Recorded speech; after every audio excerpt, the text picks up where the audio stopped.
12월 18일이 윤석열의 생일이었습니다. 환갑. 그것도 환갑. 언제가요? 오늘. 12월 18일. 오늘이요? 프로필상. 프로필상. 프로필상. 근데 이 환갑이 뭔지는 알아요? 왜 환갑이라고 해? 갑이 돌아온다. 60갑자가 다시 60갑자 돋다. 12하고 10하고 0. 제일 빨랐어, 진정아. 아, 그 정도는 다 알고 있죠, 우리가. 아니 근데 제가 굉장히 기분이 나쁜 게 지금 프로필상 오늘이 제 생일이거든요. 진짜요? 그리고 프로필상 오늘이 저희 어머니 생일이기도 해요. 네. 잠깐만요. 잠깐만 있어보세요. 지금 기분이 굉장히 나빠요 지금. 지금 내일은 이명박 생일이야 또. 이명박 생일까지 알고 있어요, 또? 이명박 생일을 어떻게 몰라요? 이명박 생일 그게 정말. 아니 근데 어쨌건 12월 18일 날 대검에는요 초상이 났더라고요. 아니 그 도대체 생일날 사람을 죽이는 이게 도대체 뭐예요 지금 이게? 아니 이게 지금 생일날 쳐치는 것도 분수가 있지. 나는 거기에 이 대검 옆에 이렇게 그 상가집에나 보내는 거 똑같은 거 한 집에서 한 단체가 주문한 거 요것이 지금 정상적인 거예요. 생일날 잔치 쳐치는 거 이 새끼들 지금. 그 종교행사 방해죄라는 게 있는데 검찰로 저걸 왜 가져왔는지 이해가 안 가요. 나는 그래서 어떤 분이 자기 생일날 돌아가셨나 하고 깜짝 놀래가지고 검색을 해봤더니 아직 안 돌아가셨더라고요. 근데 또 어떤 미친놈들은요 대금 앞에 앉아서 그 윤석열 생일 축하한다고 촛불 불고 지랄이세요 이분들이. 나는 이게 보고 깜짝 놀란 게 야 네 엄마 아빠한테 이렇게 잘하냐? 나 궁금해 죽겠어. 이런 애들이 쉽게 표현하면 어저께 그 JTBC 보도에 그 안산 어디 지하 개척교회로 시작하신 목사님이 재산이 몇십억으로 불어난 이야기를 뉴스로 보도를 해주더라고. 80억 불어가 롤스로이스 타고 다니고. 근데 그 내용이 뭐냐면 진짜 못 사는 사람들 한 달 뭐 진짜 월세도 내기 힘든 사람들이 교회에다 갖다 돈을 다 바치는 거예요. 사채 쓰고 빈대 허덕이고 막. 딱 저 사람들 보니까 그런 느낌이 들더라고. 야, 이 추운데 엄마 아빠 생일에도 저렇게는 안 해줄 거 아니야? 정치병 환자들이에요. 내가 봤을 땐 저 정도 되면은. 떡 윤석열이 돌리고 살아야 건이가 산다겠지? 여기 뒤에 사진이 안 나왔는데. 그런데 윤석열이 화면에 딱 포착된 보도가 하나 있었습니다. 이제 직무정지를 당하고 서초구 자택에서 반려견과 산책을 하고 있다. 그러니까 오늘 보람 PD가 뭐라고 했는지 아세요? 멧돼지가 개를 산책시키네. 이런 식으로 보람 PD를 보내버리시는구나. 아니 그 패션도 좀 테러리스트 같아요. 너무 패션이 좀 이렇게 너무 아니 그러니까 총장 같지 않고 좀 그래요. 그러니까 이걸 보고 있으면 윤석열이라는 사람의 사익이 손해가 보는 게 없어요. 지금 소중한 개 퇴임하고 나면 개새 말이 이렇게 키우겠다고 하셨던 저 소중한 개와 저 아름다운 시간을 보내고 있는데 무슨 사익의 침해가 있다고 볼 수 있겠어요. 어쨌든 윤석열이 이거 쉬워요. 만약에 엄중하다고 느끼면 있잖아요. 이미지 정치하고 있는 거야. 이 사람은 지금 일종의 이제 영어의 몸처럼 그렇죠. 감옥에 갇혀 있는데 이 일상을 일부러 카메라한테 보여주는 겁니다. 쇼하고 있는 거예요. 저런 상황에서도 어떤 그 마음의 평화를 잃지 않고 개를 산책시키는 어떤 훌륭한 분이라는 이미지를 주고 싶은 거예요. 근데 이런 게 정치행위라고. 윤석열 모르는 약간 찌질한 건데 자기가 정치하는 행위를 안 보이려면요 이럴 때는 나타나지 않아야 되는데 윤석열이 조남관 만나서 저녁에 2시간 동안 식사해야 되는 것들을 다 언론에 흘려. 그러면서 자기 전제를 계속 부각시키는 거예요. 정상적인 공직자는 아니죠. 좀 더 의혹을 제기해보면 언론사에 이미 알리고 야 있잖아 내가 강아지 데리고 산책시킬 테니까 사진 좀 찍어 뭐 그럴 쓸 가능성도 있어요. 사진을 보면 윤석열의 개가 카메라를 보고 있어요. 개들이 얼마나 똑똑한데요. 개들이 딱 보고 아는 거지. 많이 보던 사람인데 이러고. 몰래 아니 그러니까 기분 나쁜 게 뭐냐면 아내들이 생각할 거야. 예전에 조국 장관 집에 갈 때는 사람들이 와서 언론에 관심을 줬는데 내가 이렇게 지금 핍박받고 있는데 언론들이 나한테 안 와? 내가 나올 테니까 와서 찍어. 네. 그리고 언론들도 아마 집 앞에 있었을 거라고 생각해요. 잠깐만 이야기 사진 한번 더 보여줘봐요. 진짜로. 또 제가 애견인으로서 사진 그 산책하는 사진. 요거 보면은 가슴줄이 아니고 목줄이라는 썰이 있어. 다른 사진 한번 보면은 이런 좀 확인 좀 해주세요.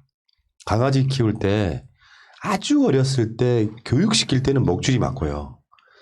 그리고 나서 성견은 목줄을 채우는 것이 아니라 가슴띠를 해주는 것이 정상적인 거예요. 아실 분도 아시겠지만 교육시킬 때만 목줄이 필요합니다. 윤석열 씨 어떤 상황인지 모르겠네.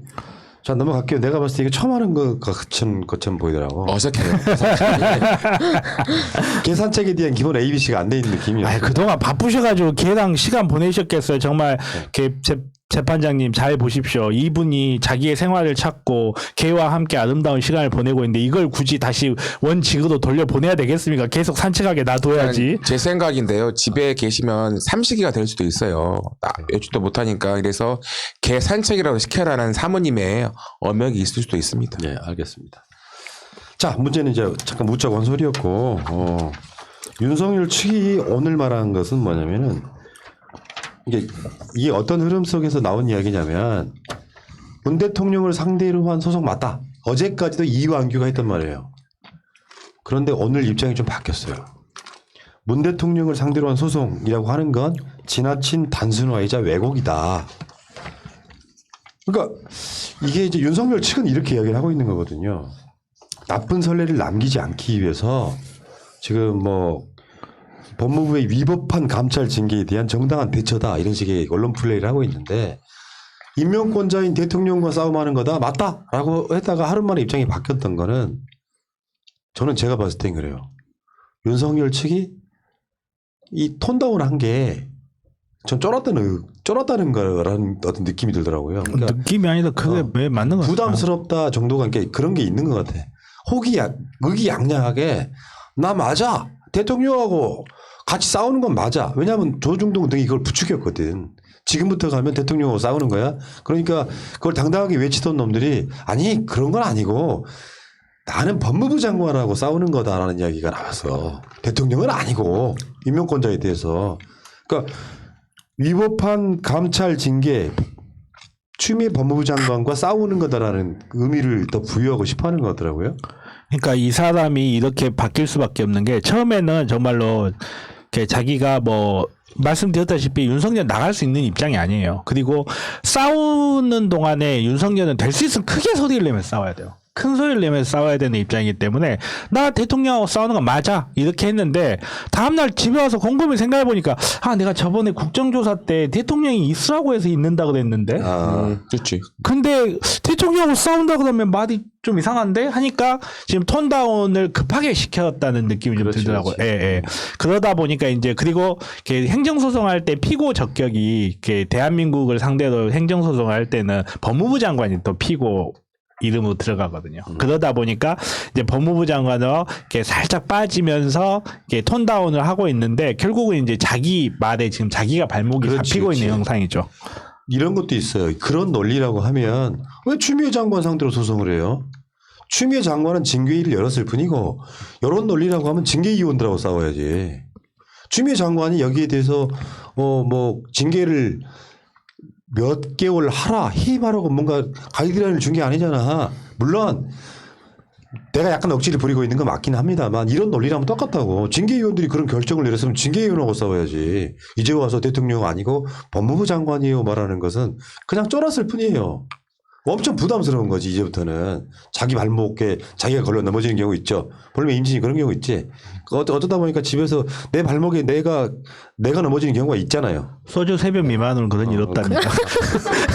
그러니까 또 보면은 이한기 변호사하고 전 윤석열 총장의 커뮤니케이션 미스라고 생각해요. 이게 무조건 이한기 변호사가 그쪽에서 이렇게 강경하게 나갔다고 생각을 한 거죠. 근데 아차하고 여론을 보니까 윤석열은 그렇게 했지만 너무나 맹공으로 간 거에 대해서 두 분하고의 조율이 약간 안 되는 느낌은 드는 것 같아요. 저는 뭐 윤석열이나 언론이나 국민의 침이 각자의 위치에서 최선을 다하다 보니까 윤석열이 국민의 침이나 언론에게 약간 이용당하는 측면이 있다. 윤석열이 마치 진짜 대통령이랑 싸우는 것처럼 그러면서 더 이렇게 구석으로 내몰리고 있다. 그렇게 봅니다. 그러니까 요건 있어. 그러니까 윤석열도 머리가 있는데 생각을 안 하겠습니까? 생각을 해요? 아니 생각은 그러니까 자기 간의 좁은 소견이라도 생각을 한다고. 아, 곰뱅이가 떨어져도 생각이 있듯이. 그렇거든요.